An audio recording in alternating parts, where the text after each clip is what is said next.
welcome back! My name is Nadeth and this channel is all about giving you ideas on the basics of language and grammar. So if you want to continue learning, do hit the subscribe button below and do not forget to click on that thumbs up icon. Now let us make sure that you know how to grow your vocabulary and use it effectively. But I want to also make sure that you stick until the end of this video so that you don't miss out on tips that may be helpful to you.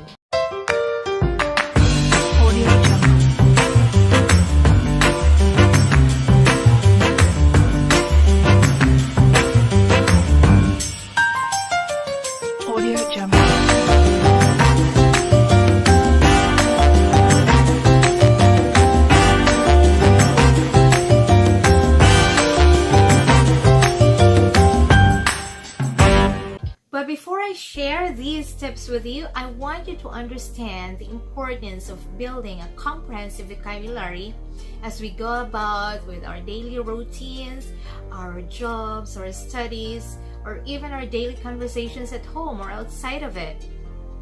This pandemic situation that we are in right now has caused such an upset in all sectors of our society, and the education sector is no exception.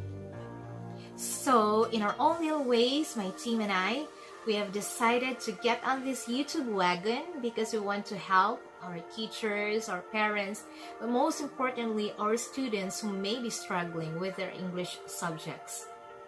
So first up, we have vocabulary in our list, as this happens to be very crucial in communication. Yes, there is that form of communication that does not make use of words at all, the nonverbal communication, which only entails gestures like the shaking of head or the nodding of head. But generally speaking, when we communicate, we make use of words. And that's why it is very important for us to deepen our knowledge in words. Here are some of the top reasons why we need to broaden our knowledge on that aspect. First up is always comprehension. Comprehension, generally speaking, particularly speaking, it's reading and listening comprehension. We understand there are a lot of factors that come into play relating to poor comprehension, especially in reading comprehension, and most especially for people who are non-native speakers of the English language. But on the top of the list is the poor command of vocabulary. In our country, the Philippines, the 2019 PISA results, that's Program for International Student Assessment results of 2019, we ranked lower than most Asian countries in comprehension. And that's not something to be ashamed of because the Department of Education has some adjustments in the curriculum department. So there is a need for us right now to also adjust to the global situation at hand because we are creating graduates. But then, this situation can be remedied if we only take time to help each other out. This can still be remedied, mind you, because Filipinos are fast learners. Second, good vocabulary allows you to communicate more openly and more clearly and present ideas using precise words to avoid misunderstanding. So as a result, it helps you ensure that you avoid using vague words that oftentimes mislead the intended receiver of the message or your intended audience for speaking context or in speaking contexts. Third, good vocabulary boosts your writing and speaking skills. Vocabulary is so deeply embedded in our four macro skills, that's reading, listening, speaking, and writing, in that we learn vocabulary through listening and reading and apply this vocabulary in writing and speaking, and the cycle goes on. And as the years go by, you would also have a deeper knowledge on words and how to apply this in writing and speaking. Fourth, good command of vocabulary gives you an advantage over the other applicants when you apply for jobs. Why is this so? During the interviews, there are going to be a lot of technical terms that will be used by the interviewers, and your understanding of those words will actually give you a lead over the others as you confidently answer the questions. Now, what gives you that confidence? Yes, we know that confidence is a key factor in your being hired. But what gives you the confidence is the words that you use during the answering of your questions. and less vocabulary there. So all in all, generally speaking, vocabulary is very important for comprehension and for communication purposes. So let's get on with the tips in improving your vocabulary. First, read. Reading is a must in vocabulary building.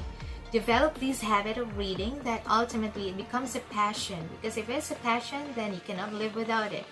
Develop this habit of regular reading, because when you read regularly, you are exposed to different kinds of words, hundreds of words and thousands of words even, at regular intervals, therefore making you a much more eloquent speaker or a much more expressive writer. Number 2, in relation to reading, do not just go for one type of reading material. Vary your reading materials in such a way that you read all types of literary genres. At the same time, you also take into account newspaper articles, magazine articles, biographies, essays, and other formal writings. Like when I started reading, I really didn't have the choice of reading material. So it started out grade 1, that's Henny Penny Times, Henny Penny. And then eventually I moved on to other reading materials. There were books that were given to us by the school principal because they are already obsolete. But then there are also these Bisaya magazines, like we have Bisaya and then DYY. And then we moved on to Mars Revelos comics. We had Darna and Enteng Cabezote. And so I know of those characters through reading. It's a very diverse type of reading materials because the obsolete books have essays in them and have short stories in them. So there, it was a very fun experience. And you get to meet a lot of characters and you get to meet a lot of words.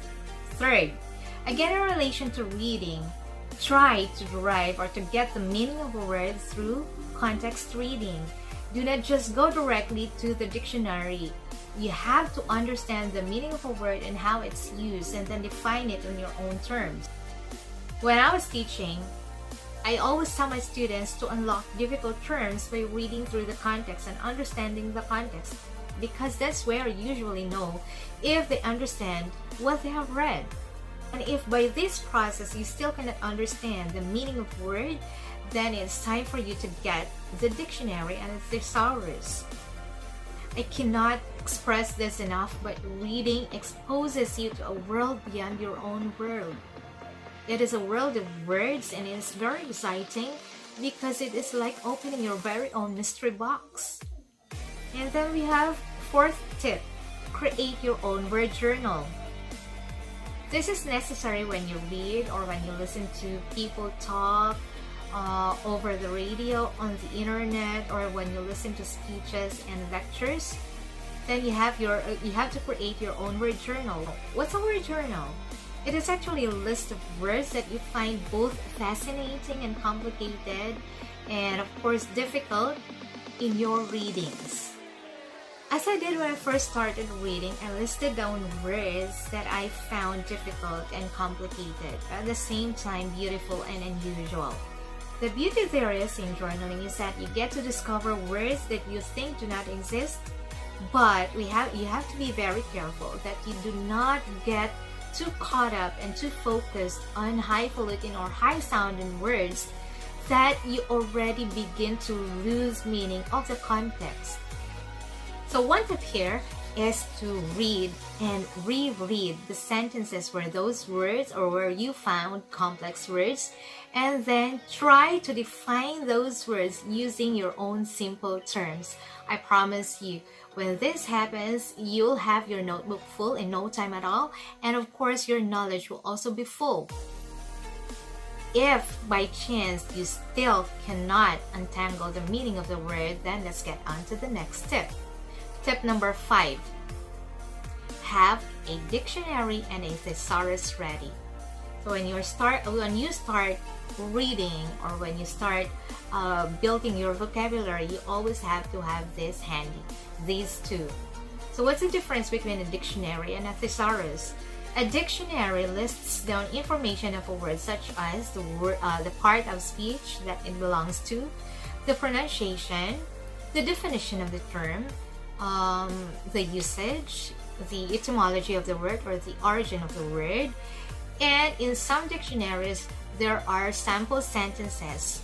There are examples that are written down so you would know how it's used in the sentence, while a thesaurus gives you the synonyms and the antonyms of the word. Now, I would really love to for you to have thesaurus, because you don't want to make use of words very frequently that it becomes annoying. So there are words, or a lot of words in thesaurus that are very simple and at the same time understandable that you can make use of instead of the words that you usually use. So for beginning compilers of vocabulary, I would suggest that you always have these two with you. But for those who have already gone through reading through the years, then the thesaurus will do. For clarification, you go to the dictionary. You have that online. It's very helpful right now because we have internet. You just go to the internet and you can search for the meaning of the word and how it's used in the sentence, even the pronunciation there. So that should be very easy for everybody. Tip number 6: you can never go wrong with word for the day. So aside from the words that you have listed down in your journal, pick one word that you use for one day, for that one day, and use it as often as you can so as not to forget how it is used in the sentence. In a matter of days, you will have accumulated words in your vocabulary that would be useful in your conversations and writings. But just do not forget to practice using these words as often as you can, because tip number 7 will tell us why. Tip number 7. So develop an active vocabulary. I remember hearing this tip from my teachers before in high school, and then later on I passed it on to students who asked how to improve their vocabulary. So what is an active vocabulary? Your active vocabulary consists of words that you actually use in your conversations or in writings, and whose usage you obviously understand. On the other hand, you have your passive vocabulary. So what's a passive vocabulary? These are words that most of the time you get or you acquire when reading, and these are words you obviously understand but which you do not regularly use in conversations. Most of the time you use this when you have literary write-ups.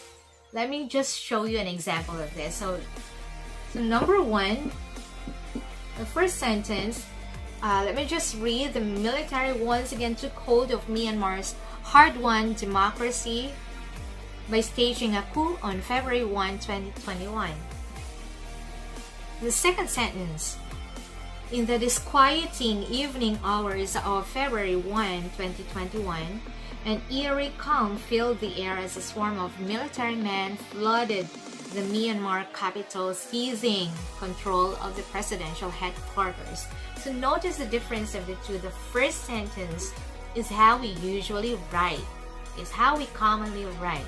But the second sentence, although it's very vivid and very descriptive, we do not usually write this way.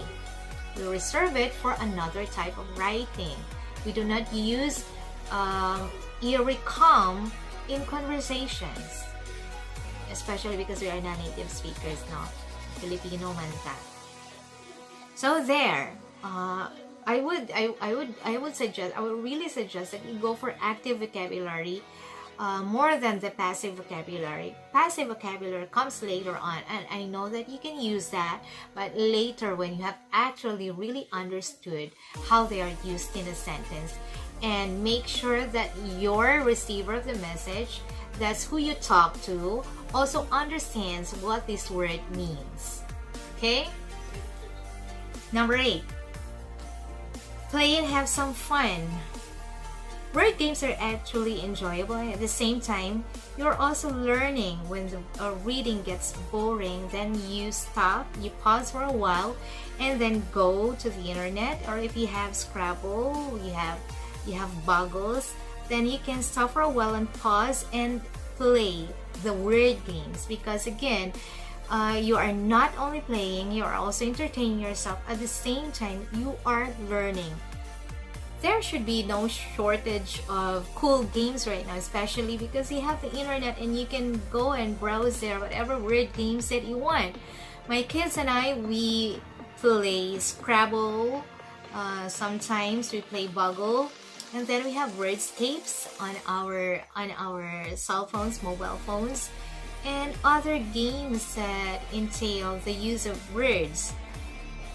In a way, when you play games, the games reinforce the words that you already have in your vocabulary, in your pockets. Learning words or broadening or growing your vocabulary need not be too serious. It need not be boring, so you can play games. You can even have the crossword puzzles that you yourself make. And number 9, our last tip, is practice. The surest way to retain vocabulary in your mind is to keep practicing and keep using the words in your conversations, in your writings. Like right now, we have different social media platforms that you can practice using the words on. Like you have the Facebook, you can put your thoughts on Facebook, and Instagram, on Twitter, and you can even submit your written words through email, and you can use your words there. You can practice using your words there. Practice does not make us perfect, no, but it makes us better learners, better vocabulary builders, and better persons in the process. There are a lot of opportunities for practice and a big room for improvement if we just put our mind to it. So again, let me just reiterate, we have 9 practical tips that we have here right now, but I'm not saying that these are the only tips, because I know that there are going to be a lot of other tips from a lot of other different individuals, but these are our 9 tips for today. First, we have read. Number 2, you have diversify your reading materials. Number 3, create your own word journal. Number 4, understand and untangle the meaning of the words through context reading. Number 5, keep a dictionary and a thesaurus handy. Number 6, go for word for the day. Number 7, build an active vocabulary. Number 8, play word games. And number 9, practice. The rate of highly improving your vocabulary is actually dependent on your commitment and your consistency. Like you just have to keep doing it every day, every single day, until it becomes habitual and natural for you to use both simple and complex words in different situations. Our next video will be another skill that needs mastery, and that's spelling. Before ending this video, let me just say the only way to learn is to start learning and never stop. Thank you so much guys for clicking on this video, and please continue to watch our next videos by clicking on the notification bell below and by subscribing to our channel. Till next time, bye bye!